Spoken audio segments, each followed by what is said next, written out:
Então, mais uma vez, obrigada.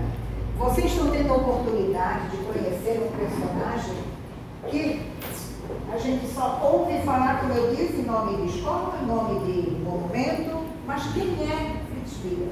Se vocês olharem bem, vocês estão vendo esse jovem idoso. Ele veio para Blumenau em 1852. Gente, isso aqui era uma floresta viva. E o que ele veio fazer aqui? Ele é formado em medicina, em filosofia, um homem altamente culto, porém ele tinha uma convicção muito forte da liberdade. Ele era um homem da natureza, um homem livre. E na época, lá no século XIX, havia uma dificuldade das pessoas ter essa liberdade de expressão que ele tanto amava. E isso vai gerar, então, conflitos. E ele vê na imigração uma saída para poder viver na natureza, fazer o que ele gostava. Ele era filho de pastores, só na linha de parentesco dele tinham 9 pastores. E de repente ele resolveu, não, eu não quero mais me vincular ao luteranismo, ao cristianismo, e sim, eu sou livre. Deus para mim é a natureza. E assim ele passa a viver. Ao chegar a Blumenau, um homem culto como ele, era impossível que o Blumenau, fundador, visse um desperdício desse homem. Meu Deus, ele sabe línguas, tem conhecimento, é médico e poderia ter um campo de trabalho vastíssimo. E ele foi um colono legítimo, derrubando árvores, mexendo com a enxada, mexendo com a terra, mas também mexendo com o microscópio. E esse microscópio pertenceu a ele. Esse microscópio, a fabricação dele é de 1847.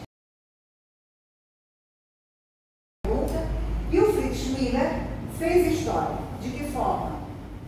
Pesquisando a natureza. Vocês conhecem aquela árvore em Baúba? É uma árvore que é oca por dentro e dentro circula muita formiga. Fritz Miller pesquisou as embaúbas. E lá, e ele além de ser um pesquisador, ele era um ótimo desenhista. E lá vocês têm nessas imagens aqui, desenhos de formigas que ele também desenhou. Todos esses desenhos aqui são de Fritz Miller. Ele veio casado, ele teve 9 filhas. E o grande desejo de Fritz Miller era ter um filho homem. E ele teve esse filho homem, mas ele faleceu já no primeiro dia de nascimento. Então ele tinha essa frustração. Puxa vida, eu não consegui ter um filho homem que desse continuidade ao meu trabalho. Mas Fritz Miller também teve a oportunidade, lembra que eu disse que ele era um homem culto, e o Dr. Coenal achava que ele estava assim, era um desperdício ficar aqui trabalhando a terra, ele poderia ser melhor aproveitado. E ele consegue, então, para Fritz Miller, um trabalho no desterro, que hoje é Florianópolis. E ao chegar ao desterro, Fritz Miller vai se encontrar, ele vai ser professor, e no tempo das horas vagas, ele vai se dedicar a pesquisar a fauna marítima, camarões, crustáceos. Por isso que vocês vão ver ali também desenhos. Ali eu tenho camarão, tem uma série de... Então, mas o que tem isso a ver com isso tudo que vocês têm nessa exposição? Acontece que lá na Europa, na Inglaterra, existia um biólogo, pesquisador, que estava fazendo trabalhos, que pesquisou, que esteve visitando o Brasil, que esteve visitando várias partes dos trópicos, que se chamava Charles Darwin. Charles Robert Darwin. Já ouviram falar dele? Qual foi a obra dele, vocês lembram? A teoria do evolucionismo. E Charles Darwin realmente ele fez esses estudos sobre a teoria da evolução e chegou à conclusão de que as espécies vão evoluindo. E como eu disse lá no começo que a igreja era muito rígida, quando ele coloca em exposição para o conhecimento do mundo científico que havia a evolução das espécies, ele não é bem recebido. E esse livro do Fritz Miller, aliás, do Charles Darwin, chegou às mãos do Fritz Miller em 1862. E Fritz Miller, peraí, mas eu também estou pesquisando e estou chegando a essas conclusões. Então, o que aconteceu? Fritz Miller era aquele homem simplesinho, que andava descalço, calça arregaçada, muito simples, com uma bolsa na lateral, como vocês podem ver nessa foto ali. Meio excêntrico, as pessoas achavam esse homem ali meio fora da casinha, porque ele estava sempre pensando na natureza. E escreve agora também o resultado das suas pesquisas que ele fazia na flora, na fauna, principalmente marítima. E manda para Darwin. Quando Darwin tem esse material, puxa vida, isso aqui para mim é altamente importante, porque vai fortalecer aquilo que eu disse. E esse livro, o trabalho que o nosso Fritz Miller fez, ele dedicou a Darwin, então ele disse, para Darwin. E quando Darwin recebe, ele traduz para o inglês e os cientistas botânicos, biólogos da época do século XIX passam agora a respeitar não só o trabalho de Darwin, como também de Fritz Miller.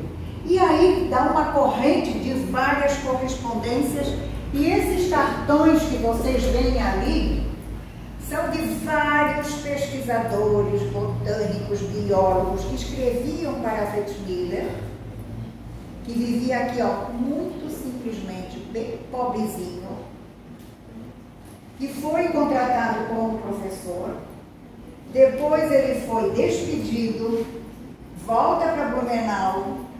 Aqui em Blumenau ele volta a ser um colono, mas também um pesquisador, e transforma-se depois como um viajante pesquisador e vai desenvolvendo pesquisas.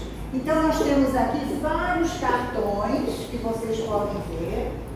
Aí vem a pergunta, quem escreveu esses biólogos, esses botânicos?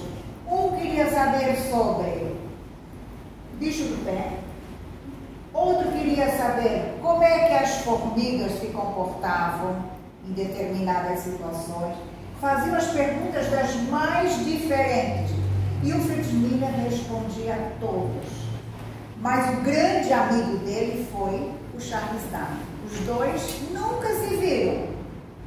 E durante praticamente quase 20 anos, em 17 anos, eles trocaram correspondências. Eram verdadeiros amigos, sem nunca se ver. E que colaboraram muito com o mundo da ciência do século XIX. E ao estudar os camarões, esses camarões, os resultados das pesquisas do Fritz Miller, os japoneses se aproveitaram ainda hoje, pleno século XXI, das experiências para eles fazerem evolução das suas pesquisas e ter melhor qualidade desses crustáceos, tá? Então aqui, gente, vocês têm uma obra rara, que vocês vão ser os poucos a ver, porque depois nós retiramos por causa da raridade, que é esse microscópio. Aí vocês se joguem lá no século XIX, aquele senhor que tinha um quartinho pequeno. Olha só, esse aqui era o quartinho, o laboratório dele. Quando a gente fala num biólogo, num pesquisador, a gente imagina uma pessoa poderosa, né? E olha só, aqui tem a cadeira, que é essa aqui. Vocês têm uma cama, os vários componentes que ele levava para as suas pesquisas, e quando ele ia pesquisar, gente, lá pelos interiores, quando ele ia com o Emil Odebrecht, ou ele ia com Friedreich, eles acompanhavam ele porque ele se perdia na mata, ia descalço e esquecia de comer e tudo. Normalmente ele levava um pão seco naquela bolsa e deu. Então, em rápidas pinceladas, tudo aquilo que o Fritz Miller pesquisou, nós temos também aqui 5 livros que um sobrinho dele coletou para contar a história dele, certo? Isso aqui são várias publicações de pessoas que escreveram sobre ele.